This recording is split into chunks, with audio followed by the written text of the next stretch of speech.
آپ عبادت کی شروعات کریں تو کس چیز سے شروعات کریں؟ تو میں سب سے پہلے تو یہی عرض کروں گا کہ اگر کوئی آج کی رات میں جاگ کر کے عبادت کرنا چاہے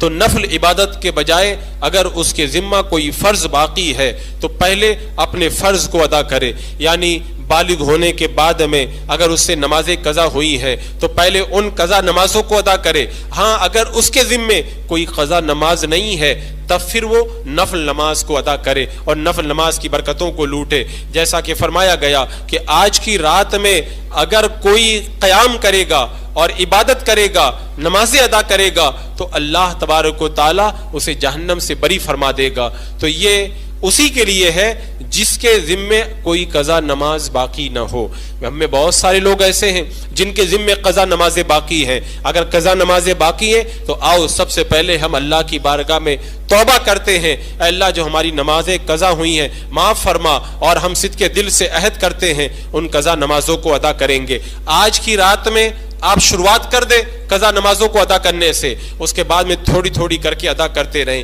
قضا نماز کو اگر زیادہ ہوں تو ادا کرنے کا بڑا آسان طریقہ ہے۔ ایک دن کے اندر 20 رکعتیں قضا پڑھی جاتی ہیں، 2 فجر میں، 4 ظہر کی، 4 عصر کی، 3 مغرب کی اور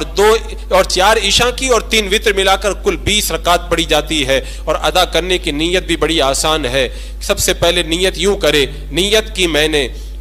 سب سے پہلی جو میری فجر کی قضا ہوئی بندگی اللہ تعالیٰ کے لیے، رخ میرا کعبہ شریف کی طرف۔ اس کے بعد میں جب نیت کرے گا تب بھی یہی کہے گا نیت کی جو میں نے سب سے پہلے فجر کی نماز میری قضا ہوئی، یعنی ہر وقت یہی نیت کرے گا، کیونکہ اگر 1000 نمازیں باقی ہے آپ نے نیت کر لی سب سے پہلے جو میری فجر قضا ہے جب وہ ادا ہو گئی، اب اس کے بعد میں پھر آپ کہیں گے سب سے پہلے جو میری فجر قضا ہے، تو اس کے بعد میں جو سب سے پہلے والی ہے وہ ادا ہو جائے گی، پھر اس کے بعد میں جو سب سے پہلے والی ہے وہ ادا ہو جائے گی، ایک ایک کم ہوتی رہے گی، اور جو بچیں گی ان میں جو پہلی ہوگی وہ ادا ہوتی رہے گی۔ اب نیت کرنے کے بعد میں آپ نماز کو اگر آسانی سے پڑھنا چاہتے ہیں تو رکوع کے اندر سبحان ربی العظیم ایک ہی بار کہیں، سجدے میں سبحان ربی الاعلی ایک ہی بار کہیں، یعنی جب مکمل رکوع میں پہنچ جائیں تو سبحان ربی العظیم ختم کریں اور پھر اٹھ جائیں،